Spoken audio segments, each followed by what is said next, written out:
Et si Ulysse n'était pas une aventure mythologique épique, mais plutôt l'histoire d'un homme ayant vécu la guerre, qui revient chez lui dans un monde qui l'a oublié, un monde qui a appris à vivre sans lui, l'abandonnant seul avec ses démons intérieurs. Bonjour à tous, c'est Monsieur Kinétographe et aujourd'hui je vais vous parler du film The Return qui traite du retour d'Ulysse sur l'île d'Ithaque, un film un peu passé inaperçu l'année dernière. Depuis les années 90, Uberto Pasolini, sans lien avec Pier Paolo Pasolini, rêve de livrer sa version de la légende d'Ulysse. Un film simple, sans tout l'aspect mythologique qui gravite autour. Juste un homme ordinaire de retour de la guerre. Un drame intime et contemporain qui ne traite que de la phase de retour d'Ulysse et la reconquête d'Ithaque. Porté par Ralph Fiennes et Juliette Binoche, qui endossera le rôle de Pénélope, Ulysse est tourné en Grèce au printemps 2023 sur l'île de Corfou et dans le Péloponnèse. Le projet séduit localement et la production s'en voit renforcée par des partenaires locaux et la coproduction grecque avec la société Heretic Films. The Return se présente comme un film de niche, une œuvre personnelle loin du blockbuster qu'était jadis le film de Mario Camerini, porté par un Kirk Douglas impérial. Ici, pas d'action ou peu. Le rythme est lent et contemplatif, il ne conviendra pas à tout le monde. Ulysse, de retour sur Ithaque, doit confronter les prétendants au trône qui le pensaient mort. Ralph Fiennes incarne ici un Ulysse froid, dépressif, marqué par l'âge et la guerre.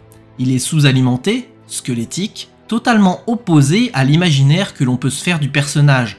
Le stratège a laissé place à la faiblesse liée aux blessures physiques et morales. Son vrai combat est le retour à la normalité. Les retrouvailles avec son fils Télémaque et sa femme Pénélope.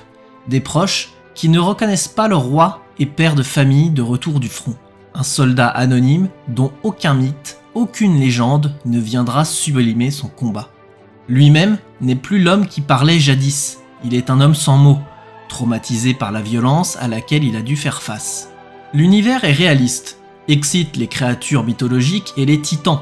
Bienvenue dans le monde des hommes, porté par une reine Pénélope faisant preuve d'une grande force mentale vis-à-vis de la situation du royaume en l'absence de son mari. Si dans l'Odyssée d'Homère, Pénélope est présentée comme une femme patiente et loyale, dans The Return, elle est celle qui a dû prendre les rênes pour garder une stabilité dans le royaume d'Ithaque. Elle voit dans le retour d'Ulysse un élément perturbateur qui viendrait sceller la paix qu'elle a su imposer pendant 20 années de règne. Des mots de Pasolini, les retrouvailles avec Ulysse et Pénélope sont une confrontation entre deux étrangers unis par un passé commun. Pénélope est amoureuse d'un souvenir, Juliette Binoche incarne l'opposé du mythe. Elle est l'enracinement dans une réalité qui a dû s'adapter à un nouveau monde. Et puis il y a Télémaque, fils d'Ulysse et Pénélope, porté par Charlie Plummer. Élevé seul sans Pénélope, il n'a jamais connu son père. Pour lui, Ulysse est un mythe, dont il est la descendance, mais manquant de repères, il ne sait pas ce que signifie son nom. Face à Ulysse, il ne sait pas s'il doit craindre ou respecter cet homme. Télémaque est le pont qui relie le monde réel et le monde des héros mythologiques. Il est l'héritage d'un mythe qu'il ne retrouve pas face à Ulysse. On pourrait presque croire que cette histoire a réellement existé. La colorimétrie est très travaillée, avec des lumières naturelles et des personnages dont les traits ressortent marqués devant la caméra. La musique, simple et classique, constituée principalement de violons et d'instruments à vent, est secondaire dans le récit. Uberto Pasolini préfère plonger dans le monde grec en filmant le silence qui désarme l'Odyssée de ses monstres, de sa guerre et de son voyage. Il ne reste qu'un homme seul qui rentre chez lui après un long périple et où la plus grande épreuve sera finalement celle de la reconnaissance. Est-ce que j'ai apprécié The Return ? Je l'ai pas détesté, mais je l'ai pas adoré non plus. Disons que je l'aime bien pour son style et pour la réflexion qu'il apporte.